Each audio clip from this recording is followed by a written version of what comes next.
प्यारे बच्चों, आज 8वीं क्लास में सामाजिक विषय में आप सभी विद्यार्थियों का स्वागत। आज हम संविधान नामक पाठ में से हम प्रश्न करेंगे। पहला प्रश्न है, समानता के अधिकार की व्याख्या करें।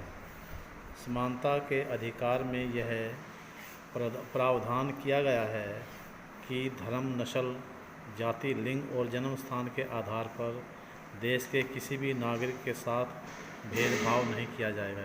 कहने का अर्थ ये है कि देश में चाहे कोई भी किसी भी धर्म का या किसी भी नस्ल के से अभिप्राय, चाहे वह गोरा हो, काला हो, उस या किसी भी निम्न जाति का हो, महिला हो, पुरुष हो या ट्रांसजेंडर जिसे कहते हैं, या किसी ये नहीं कह सकते कि ये बिहार में पैदा हुआ, इसका जन्म स्थान बिहार है या केरल है, उनके साथ किसी प्रकार का भेदभाव किया जाए, सभी के साथ समान व्यवहार किया जाएगा।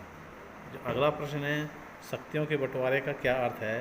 संविधान के अनुसार सरकार के 3 अंग हैं, विधानपालिका, कार्यपालिका और न्यायपालिका। सरकार के किसी भी अंग द्वारा सत्ता के दुरुपयोग को रोकने के लिए प्रावधान किया गया है। इन सभी अंगों की शक्तियाँ एक दूसरे से अलग होंगी। इन सभी अंगों के कार्यों का अलग से स्पष्ट उल्लेख किया गया है, यानी ये बताया गया है कि सरकार के जो तीनों अंग हैं उनके क्या क्या कार्य हैं और वो कैसे एक दूसरे से अलग हैं। अगला प्रश्न है, सांस्कृतिक और शैक्षणिक अधिकार में क्या प्रावधान किया गया है।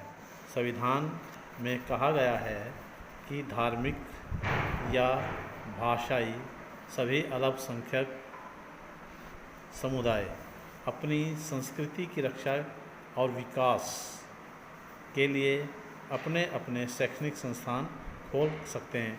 कहने का अर्थ यह है कि हमारे देश का नागरिक, चाहे वह किसी भी धर्म को मानता हो, कोई भाषा बोलता हो या अल्पसंख्यक कौन होते जिनकी संख्या बहुत कम है, अल्पसंख्यक समुदाय के लोग अपनी संस्कृति को बचाने के लिए और अपनी संस्कृति के विकास के लिए अपने अलग से शैक्षणिक संस्थान खोल सकते हैं ताकि उनका विकास हो।